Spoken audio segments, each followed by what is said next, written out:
Welcome everybody to the Serpent Tarot for another deck creator interview. Today I'm really delighted to meet with Matt S and Jerry C, who are the creators of the sublimely beautiful Journey to Oz and Wonderland Tarot. This is a tarot I came across in my endless searching on Etsy. I'm very glad to have found it because it truly is one of the most beautiful decks, if not the most beautiful deck in my collection. It is just amazing. And I have actually done a pick a card already with this deck, so I will link that in the description box below in case you haven't seen it. If you have, you'll know that I was already swooning over this deck all the way through the pick a card, so I'll probably swoon a little bit more as I go along. And I actually wanted to show you three of the cards just to start with, to give you a bit of an idea of the beauty. The Sun card, I think, has to be my favorite all-time Sun card. The beauty of this is just extraordinary, and it does connect to one of the pieces of literature and all that. So I won't kind of steal the thunder if the guys want to talk about that. But it is like, I just went wow when I saw that. Then we must show the moon if we showed the sun, so everybody will recognize the Cheshire cat there. Everybody loves the Cheshire cat, yes. And then I also just love the strength with the cowardly lion. Mm. But all of the cards. So that just gives you an idea of the kind of beauty of this deck as we go through. And at the end of it all, we're going to do a couple of collective readings for you using the deck. So definitely hang around for that. But now what I want to do is get to know what the guys were doing with this, why they did it, all the usual sort of stuff. So welcome, Jerry and Matt, to the program. Thank you for having us. Yes, thank you for putting this on. Thank you so much for being here. So let's do the usual kind of icebreaker sort of one that we do at the beginning of these sort of interviews, which is tell us a bit about your journey or journeys, you know, depending upon how you all sort of the two of you came together to do it, spiritually or artistically, or even with literature for this, because literature is a big part of it, and how that led you to do a tarot deck. What made you go, actually, let's do a tarot deck?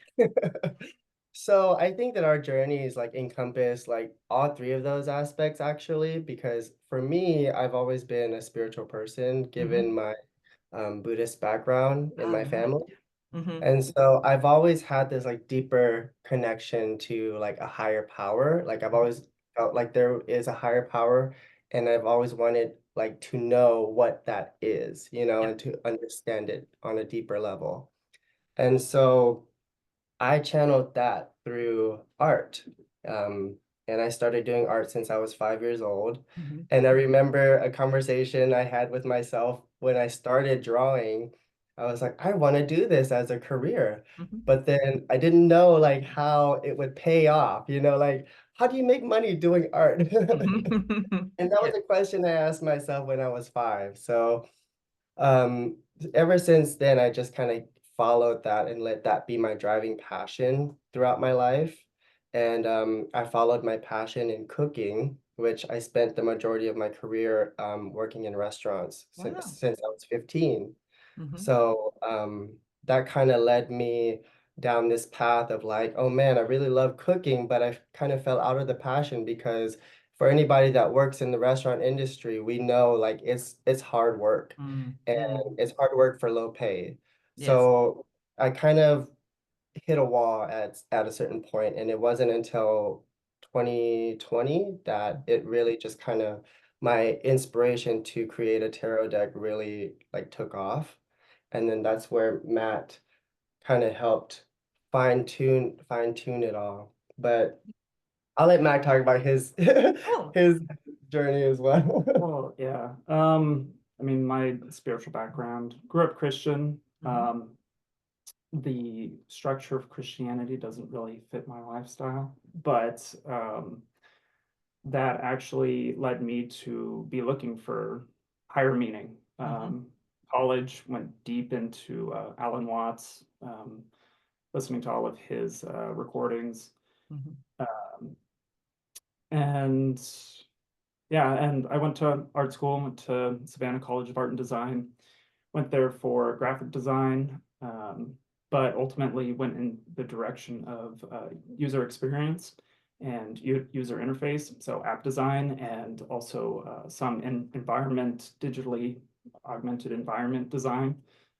But near the end of my college career was actually when I met Jerry.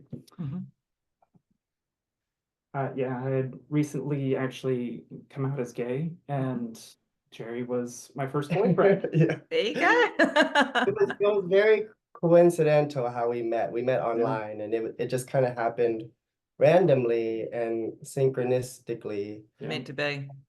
Yeah, exactly. And we've been together since then. That was what, 2013 Yeah. that we've been together. Mm-hmm. And it really did feel meant to be, and that's kind of what even led us to go deeper on this this journey and this exploration. Is we kept Mm-hmm. seeing synchronicities in our life, and at some point you can't just ignore it. Yeah. Mm, absolutely.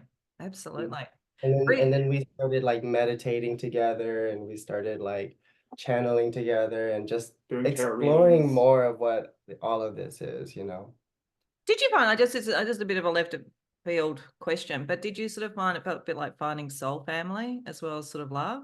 Because it sounds like you were very spiritually meant to me. It sort of sounds a bit like that. Mhm.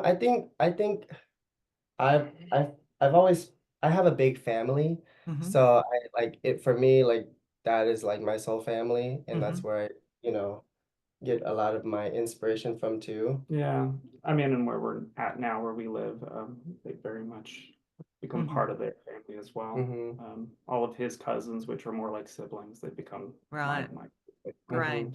Yeah, I'm not trying to force the concept on you. It just sort of Oh, seems so destined. And it brought us Yeah. this beautiful deck, so I'm happy. Yeah. Not that me being happy matters that much in all of this, but you chose to use two very deeply loved works of literature, so Wizard of Oz and Alice in Wonderland. no. Why did you choose those, and why choose two as well? Like, tell us a little bit about that. You wanna? I can start off with that, yeah. As far as the two stories, Wizard of Oz was a large part of my childhood because of my mom. She had a real connection with the story. I guess she did it in high school. She was the Wicked Witch in a play, and it just kind of Wow, stuck with okay. her. Yeah. So I watched it a lot growing up. Like I still even have the VHS that we would watch the MGM Mm-hmm. video on. Um, and then Alice in Wonderland, that also, I mean, we watched the Disney version of both the animated and live action. So, and even going deeper into those stories. But I think the two coming together really works because of the two feminine heroines going through their journey. Mm-hmm. They're both going into these lands of magic and wonder. And there's even this hierarchical societal structures that are similar between those two stories. With the royalties, the witches, the wizards. So it all and the animal citizens. So it really once the idea started coming back, we were like, wow, this really is. It feels like it's this. It's meant to be. Yeah, one world. Yeah, Yeah. they both encompass like this dream-like state that a lot of us can relate to, but it's still kind of like a very like out there concept. And we wanted to try to like see how we could piece these two together. Because when the idea came about, I was just kind of like, how can we bring these two stories together in a very I was going to epic ask that. way? Yeah. Yeah. And so that was kind of like the driving inspiration behind it, was like, we want to see a movie about this. Yeah. Bring them together. A bit like Superman and Batman or Exactly. something like that. Exactly. Yeah. Well, So, sorry. I was just the hero's journey. That's also a huge part of it. I mean, tarot is based off of a hero's journey. These stories have a very clear arc of hero's journey. And the more that we delve into creating this deck, the more we learned about like the hero's journey, and we learned about ourselves too in creating this deck. It's pretty mind-blowing. Yeah, I think because you're taking something else, you're really looking at the archetypes to a very different way. One of the things that strikes me about it that really drew me to it was that both of them are fantastical, as you say, both of them are hero's journey. But both of them, I think, I mean, I might be wrong about this, but I think I read somewhere almost were written as social satire as well. Like they were telling the truth about hierarchies and politics and power. So I think it makes it very, very relevant today. I mean, a lot of the themes are still very relevant. When you were bringing them together, was there ever a kind of a clash between the characters. No, I want to be the 10 of Pentacles. No, I want like, how did you make the decisions about which was going to be Oz and which was going to be Wonderland?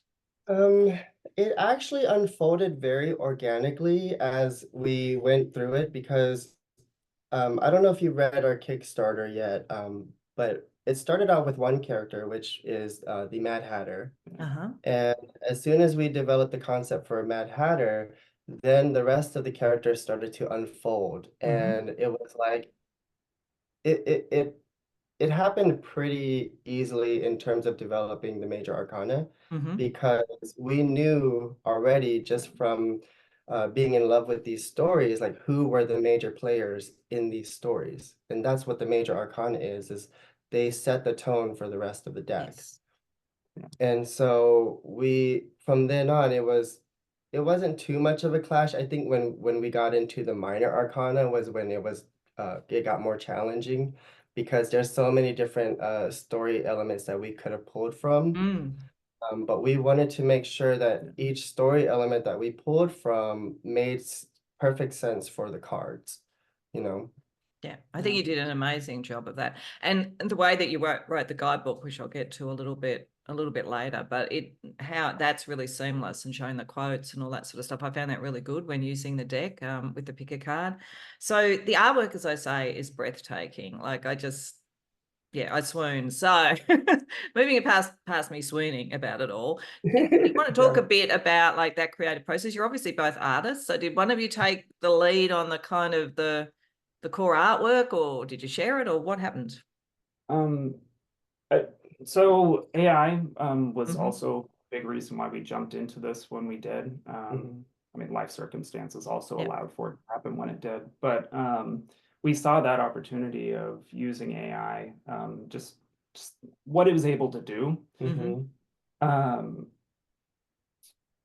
but it wasn't that we saw the power of the AI, but we didn't want to use it as a crutch. We didn't want to. Yep. We saw it as an opportunity of like, oh, look what it can do. So using artistic skills, let's make the absolute best deck we can. Yep. Mhm. So as far as how the deck even came together, like the artwork, it's very much like digital collaging. Mhm. Yep. Every card is mixed with photorealistic Photoshop um, uh, skills and techniques Mhm. to build it out. But as far as going back and forth, like how we developed the artwork together, it very much was a collaborative thing. Jerry's intuitive understanding of of tarot, Yep. he would actually start by just generating hundreds of images for a It card and was just it was a lot of images that I can I imagine. generated. And I basically took the lead in terms of like setting the tone for the deck. And then I would hand it off to Matt, and then Matt's the designer, so he's the digital designer, Right. and he Okay. went through and he fine-tuned everything, embellished everything, added, extra elements, cleaned things up and adjusted layouts, adjusted color, the lighting. It was a lot of work. And I think that's one thing to be said about utilizing AI art is that there's a big misconception with Mm. with it, and it actually does require a lot of work if you're wanting the outcome to be, great. You know what I mean? Yep. Yep. I know. I mean, like, it's an interesting thing in the tarot community. There's some that sort of like, oh, no, can't do AI, which I find a bit strange because like people have liked collage decks for years. And you're saying like digital collage. It's like, I mean, I'm not an artist, but like in terms of, building upon the art of the past, I mean, that's already a tradition. So I find that interesting. I find AI decks also seem to have something mystical about them. And so it's very interesting to use AI art, your own art skills, and then you're actually working in stories that are in the sort of liminal space. Like it's a really interesting thing. So I don't have an issue about AI. But I don't claim to know much about because Yeah. I'm not an artist. I'm just an appreciator of the art that comes out of it. Yeah. But as I say, the other side, I want to talk about the guidebook because it's a really great guidebook because, like you've got like quotes from the different sort of parts of the story and so forth. What sort of inspired that sort of way of approaching it and doing that? Was that because you wanted to honor the literary stuff, or did you feel it showed the archetypes better? I both I I deeply wanted to honor the original works of L. Frank Baum and Lewis Carroll. Mhm. But I also thought that if by adding these quotes, it could add another depth to the readings. You know, if by understanding, okay, why is this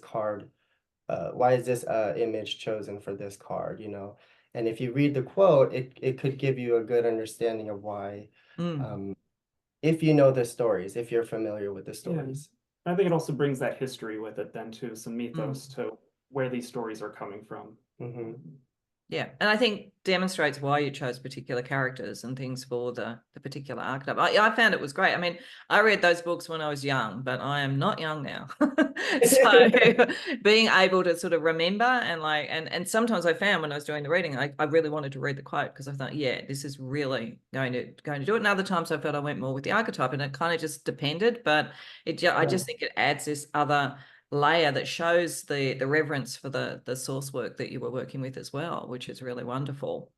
So you don't just do on your Etsy store, you don't just do the tarot deck. The tarot deck on its own would be spectacular, wonderful, etc. But you do a lot of different things. And I've actually just purchased a jigsaw you did for the daughter of some Thank dear you. friends because it's just perfect for her. So do you want to tell people a little bit about the other art and how it connects? It seems to have a kind of mystical theme and all that kind of side of things. So our intention with the other items that we're selling on our Etsy store is to help just spread more awareness to light and bringing more intention into everybody's daily routines. You know, like we're starting to sell candles. Mm-hmm. We just launched ritual kits for people, and it's just to help align people with their higher good, basically, and the light. Um, and Building off of this experience that we've already yes, started to build. Yeah. it's taking what we've come to know about our spirituality and just sharing that with the world in a sense. And these are all things that we're using at home too. Mm-hmm. We're lighting candles every day now. Mm-hmm. Awesome to have. Which is great. Do you connect it like with the tarot reading? Like, is there any kind of like ritual that connects all the sort of items together, or? Well, I mean, I guess we can talk about our ritual kits that we just launched. Yeah. Like there are certain themes. We just launched 2, Mm-hmm. and these ones carry different themes. So this one is themed around our lovers card. Yeah. I'm not sure if you can see this, but you would get like 2 intention candles. One is a candle for communication. Mm-hmm. So this is all about communication and friendship and Mm-hmm. coming together. You would get like a tarot mat. This is our Oz tarot mat that Matt designed. Mm-hmm. And then you get like a sage stick Oh, as that's well. gorgeous. It's beautiful. Yeah. And then there's another one that we came up with, and it's the Queen of Hearts ritual kit, Uh-huh. which is all about releasing energy, like releasing Uh-huh. negative energy. Yep. So, Oh, wow. and you would get 2, these are handcrafted candles. So Mm-hmm. I made these in a mold. Mm-hmm. 2 release candles. Gorgeous. And the whole intention with this one is just to release negative energy, toxic energy. These are very giftable for anybody that wants to purchase it as a gift for anybody. Yeah, I was thinking that'd make a perfect gift. Yeah, but that's sort of kind of the route that we're starting to take is understanding the different archetypes in our deck and seeing how we can translate that into like a kit that is helpful for anybody. Just wanted to hold up the turn to this one as well. Oh, beautiful. So I'm not surprised. Your artwork is sublime, as I say. I love that. I love the coloring. I love the red and black together. Gorgeous. It's fun, like, and that Yeah. I think that's part of what our store is too, is we try to make things fun for everybody as well. Because from what I've learned over the years in tarot, there's always sort of like this serious undertone with tarot, right? Because Like we're doing heavy work. right, because we are doing heavy shadow work, but that doesn't mean that we can't have fun while doing it, you know? And I think that's where like the whole idea of mystic madness comes Yep. from. Yeah. Yeah. And using things like Oz and Wonderland, though they have some pretty serious stuff that happens in them. It makes I smile though, because every once in a while I do a pick a card and I say at the beginning, this is going to be fun. and then spirit decides whether it's going to be fun, and that might Yeah, depend on the reading. exactly. But I agree. Sometimes you just want to lighten it up a bit and make it more accessible. It's just beautiful. Everything you do, it's just so quality. It's gorgeous. So you're going to, and I'm hoping the answer is yes, but I'm not wanting to put pressure on you. Are you thinking about doing any more tarot decks or any more oracle decks, or is this the one? Absolutely. We have one in the works right now. Mm-hmm. We can't talk too much about it That's because okay. You don't have to. it's still in development.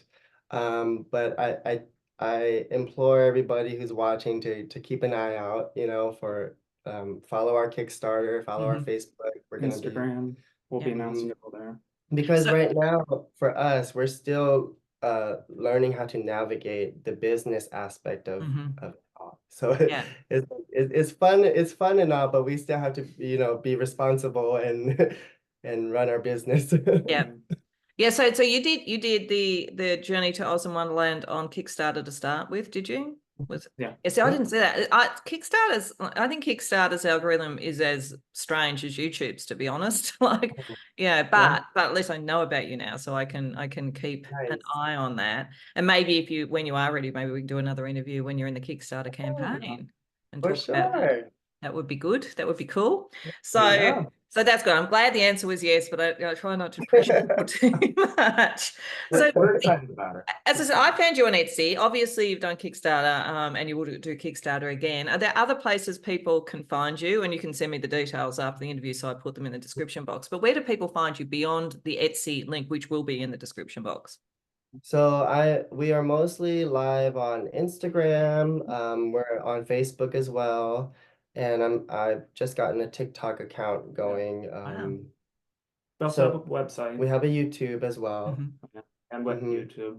So we're trying to expand it as much as we can in the social realm because that's how things work these days. Yeah. And we're wanting to really provide some meaningful content on all of those, not just marketing materials, but Oh yeah, like, of course.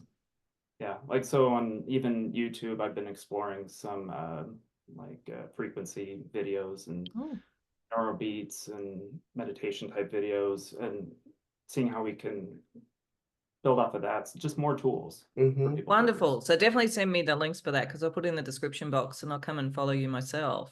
So that's wonderful. So one of the things we wanted to do, and I said at the beginning, was a collective reading. But before we jump into that, is there anything I've sort of missed? Is there anything you'd particularly like to say about the deck or about your journey that we haven't really covered? Just one thought I had that I think it really speaks to what's unique about our deck is the child-like essence and how it connects people back to their childhood. And I think that's important for everyone, and even the authors of the stories, like Alice in Wonderland, that's all about the ridiculousness of our society through the eyes of a child. Yeah. So The wisdom of a child. That's definitely one thing that we want our audience to take away from our tarot decks is like we are still those children that are, that we once were. We're still that we're just adults now. Yeah, exactly. Actually, that's really interesting because it's something that I sometimes refer to when it comes up in picker cards and sometimes in private readings as well. I read a book many years ago called The Soul's Code by an American philosopher and psychologist, James Hillman. And he was basically saying, like Plato's sort of concept of in the acorn is the oak, like everything that we are in a way is within us when we're a child. And if we really honor that and know what that is, that's what our higher self wants us to do, as opposed to what education tells us to do and commerce tells us to do and all that kind of thing. So, yeah, I think that's so important, being able to connect to that purity. Yeah, it kind of gets rid of a lot of conditioning and so forth. So I'll bear that in Yeah. mind next time I'm using the deck, because that's really interesting and I think a really positive thing. So let's use the deck. Let's have a little bit of fun. Yes, yes, yes. So everybody, what we thought we'd do is a couple of questions that were kind of linked to the theme of this. So we're going to ask firstly, what new adventure awaits the collective coming up now? And then after that, what wisdom or learning will you find as a, individually and as part of the collective in that adventure? Because we thought, with Oz and Wonderland, why not? And what we thought we'd do is that we'd maybe for each draw a couple of cards each and talk about it in normal tarot sort of archetypes, but then also look at it in terms of what the choices were about, whether it was Oz or Wonderland and the characters as well, and get the guys to talk about that to add to it. So we'd get a little bit of both. So if you want to go first and draw a couple of cards there, and then I'll draw a couple of cards and we'll do the traditional and then we'll have a look. So this is what new adventure awaits the collective. What new adventures await the collective? Yeah. Let's see. What new adventures await the collective? Ooh. Okay, so I got 3 cards. 3 is fine. So this one's interesting because it's Glinda Ooh. and the 3 of Wands, which is Alice in Chest Valley. And this is like, I feel like our higher consciousness is guiding us towards this like new, it feels like a new adventure in life for the collective, like seeing things from a higher perspective and also feeling like there's abundance around us. Like, I don't know if that's what you get from that. Yeah, no, that makes a lot of sense, and it makes a lot of sense with what I got. So I'll just show you. I got the 2 of Wands, so I think we're actually kind of getting a bit of a journey operating. So Nice. so that's interesting. And then the 4 of Swords. So I feel like this, adding to that, is I think you're right. I think this is the higher self, the intuition is connecting into a new pathway, a new journey, which makes sense. Like the collective is ready to do something new. But I feel like with the 4 of Swords, is almost like take a bit of time out, meditate. You don't have to rush your decisions. It's like there's a new opening coming and like there's a lot of possibilities. So don't feel you have to rush and make the decision immediately. And this was the other card that I got Yeah. was the 2 of Pentacles. And Oh. I think this is the theme right here is it's like a lot of us are juggling work and home, and a lot of us are juggling finances and what we want to do versus what we what we feel like we have to do. And I think that that's part of what's changing in society is we're reconnecting with that inner child and saying, Yeah. no, that is not what I want to do. I don't want to go up to work every day at 8 o'clock in the morning, and Exactly. I'm glad I've left that behind, I have to say. So do you want to like just mention like the sort of stories associated? So I might just show mine too first. So we've got the 2 of Wands and the 4 of Swords. So the 4 of Swords has the Red King. The 2 of Wands has the Enchanted Forest. So is there anything about that you'd like to add to the reading or talk about? So I think the Red King is interesting because he does embody the 4 of Swords in the Alice story because all he does is sleep. I'm And what, envious. yeah, right. And one thing that I wanted to understand more about the Red King is like, why does he sleep so much? And so if you read the guidebook, it kind of hints to the fact that like he's avoiding the Red Queen because she runs the show, for them, and he just would rather much prefer to just, step back and just enjoy himself. Yeah. Yeah. And then we've got the Enchanted Forest, which I suppose is just the sort of concept at the beginning of the journey, but I don't want to put words in your mouth. But This was actually Matt's design. Like I mean, all of it is his design, but he really put a lot of effort into making this one magical. Yeah, making those paths both there but different. Yep. But even though one's darker, that doesn't mean it's dangerous. Yeah, like kind of like the easily seen and the not so easily seen and what the choice is. That's lovely. Yeah, not having to rush. Chill a little bit. So, and do you want to talk a bit about sorry. Oh, no. I was gonna say, and in the story, Dorothy actually chose the darker path because I guess subconsciously, or she was following her intuition, Mhm. she understood that that was the path that was going to be most challenging, but most rewarding in the Just Ah, end. for so that's a good message for our collective. Sometimes, yeah, sometimes the road less traveled, as you would say, you know, that kind of Mhm. thing. So do you want to talk about any of the sort of like connections to the stories with the cards that you got as well? So with Glinda, Mm, this one was a fun one because everybody knows Glinda, everybody is in love with Glinda, and we Yeah. wanted to make sure that she shined in the best way possible that everybody was familiar with, while also staying true to what our tarot deck is. And she also with Dorothy, she knew Dorothy had the power within her the whole Ah, time. mhm. She just knew she needed the that's, journey. yep, that's Yep. the higher consciousness there. Like she Yeah. knew all along that one day somebody would come to Oz and help change everything. And Yep. so, Bit of a yeah. prophet. Yeah. Mm-hmm. Yep. Yep. And then with this Chest Valley card, this one was also a fun one that Matt put a lot of work into. Yeah, this Yeah, I one love was that card. Yeah, this one actually kind of helped break I want to say break the system that we had going on prior to when this card came about, because process. the process. Because Matt started experimenting more on expanding the Mm-hmm. land. Yeah, Yep. this one I had a Mhm. more of an idea of really how I wanted to see this one come out in the end. Yeah. So it took a lot more generating and a lot more piecing together to and zooming into even the smallest areas and spending some time there. Hmm. Mm. And, yeah, And in the story for that's why Alice, this one eventually made it into the puzzles, which I think is the yeah, one you. Yes, yes, that's the the one that I one. got. Yep.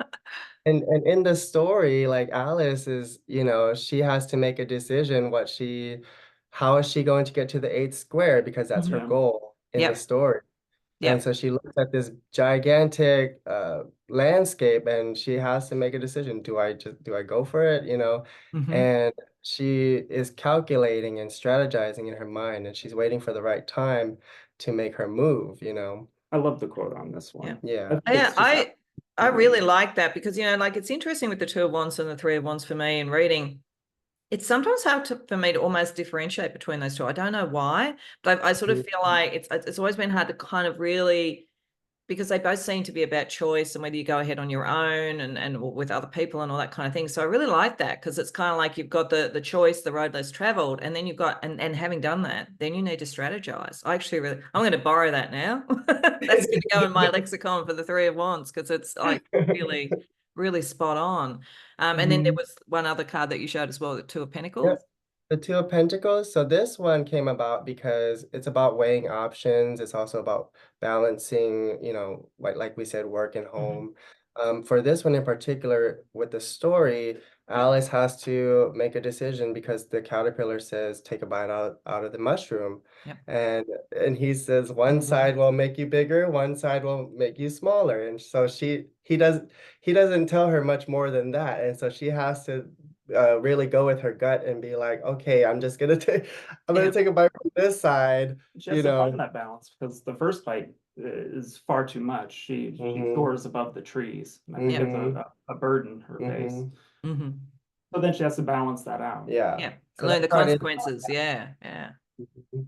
Beautiful. Okay, so will we go to the second question? So the second question Okay. was they're on this road less traveled journey, using their intuition. So what wisdom or learning is the collective likely to find?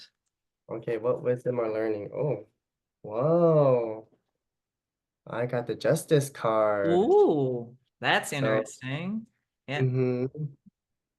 Justice. I'm hearing that word like really loudly in my mind, like hearing the bell too. Mm-hmm. Makes really Like seeing it. justice is coming for for the collective. Yeah. Oh, hell. Hopefully justice is Like, coming for the world. Like, yeah, in a good exactly. way. Yeah. Yeah, Mhm. we're seeing it too. We're seeing it unfold. Like a lot of truths are coming out this year Mm. about, the entertainment industry. I don't Yeah. know if you've been following along with any of that, but Yes, absolutely. And it's really interesting because I had this really strong kind of feeling at the beginning of the year that this was a year of soul activation, but also a year of revelation. Like both those things were happening. And it is interesting, like lots coming out all over the place. Plus, my brother, who's no longer with us, but was an astrologer, a very good astrologer, said many years ago that around this time, everything was going to come to the surface. So we are in yeah, interesting times. So that shows that. yes. Okay, And this, I drew oh, a go couple ahead. of cards. Do you want to draw another card or you are happy No, with? no, you go ahead. Okay. Sorry. So it's interesting because like I got two Pentacles cards. So I got the Page of Pentacles and the Seven of Pentacles. Oh, So to me, that's kind of if justice is coming and balance is coming, how do you materialize it? How do you make a choice about how to materialize it in a way that grows in a healthy way?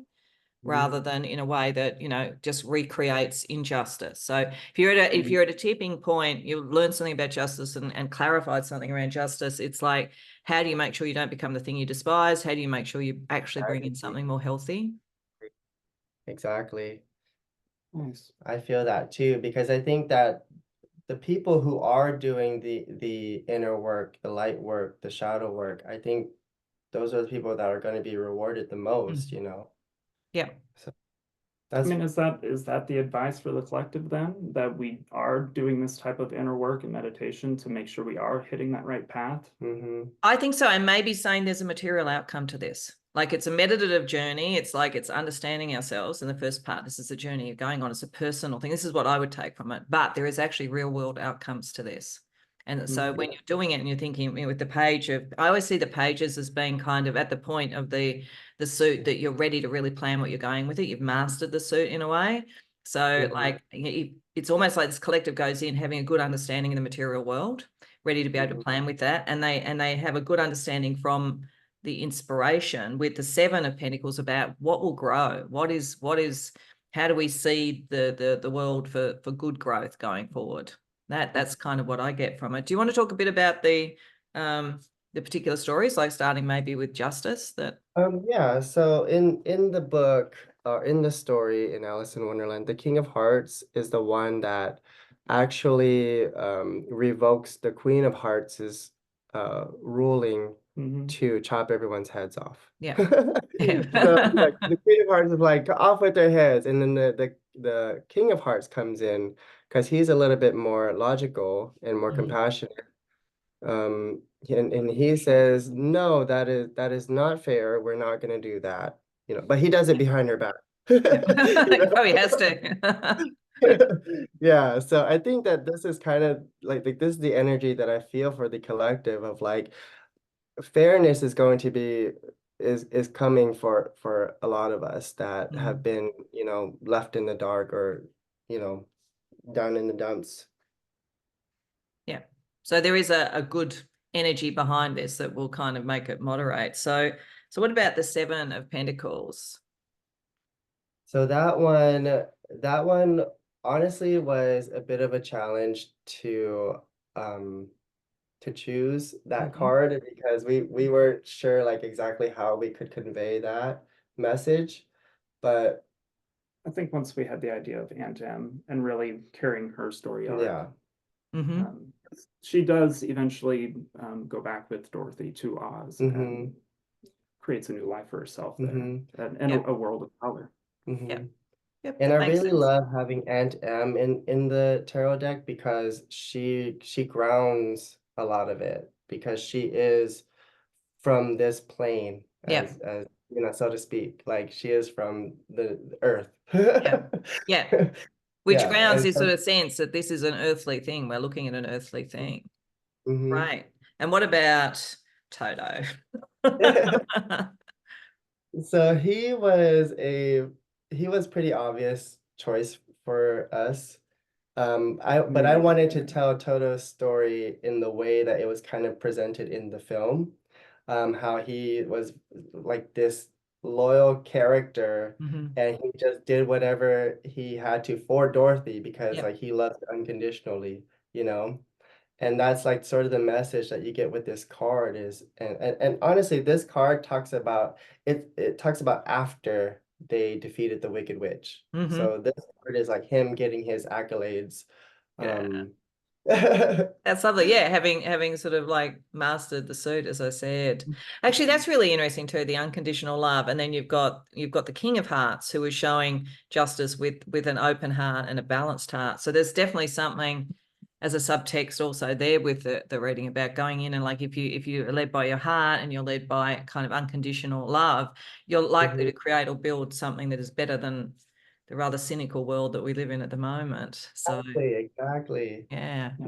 Yeah, see, That's the message. it works so well. It works so well, you know, like they are great works of literature, I guess. So you marry that with you know something as powerful as the archetypes of the tarot, and then with your amazing artistic skills, and you get this splendid deck. It's really wonderful deck. So thank you so much for having the chat with me about this today and sharing how you developed it and all of that sort of thing. I do hope that we do talk again when you're ready with whatever tarot or oracle you're coming with. Yeah, for So sure. give me a heads up. Yeah. And we will definitely talk then. But as I say, do send me your other links. I'll put all that in. People can check you out. I do suggest everybody do this. Go and look at this tarot in more detail because it is gorgeous. If you didn't see the pick a card before, watch it so you can see it in action.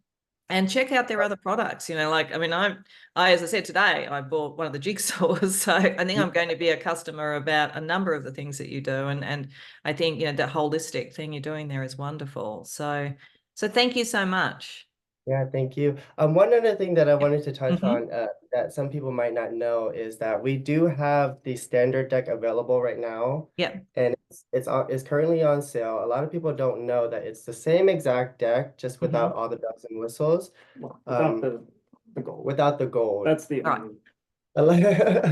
It's the same exact deck, just without Yep. the gold. So if you admire the art, you know, it's Yes. just it doesn't have the gold. That's It has all. its own top to it, and even has the instead of the gold, we actually added in some spot UV, so it has its Yeah. own shine I don't to know it. if you can see Oh, it there, but it has yeah, a like little, I think. Yeah. It's lovely. it That's a still lovely has card. it still Yep. has Back there, this one you can that see. magic. You can hit the Oh light yeah, there. yeah. You can pick it up a bit. Yeah. Gorgeous. Yeah, but a lot of people see the gold and they're like, "Oh my God, I gotta get the gold." And we created the standard deck as another option for Mhm. anybody that doesn't want gold, you Yeah, know. So that's good. So that's there's on sale choice. right now. Thank Wonderful. you. Okay, well, thank you again. We'll just say goodbye to everybody and we have a little bit of a chat after. But so goodbye to everybody. Thank you for watching. Bye. Thank you.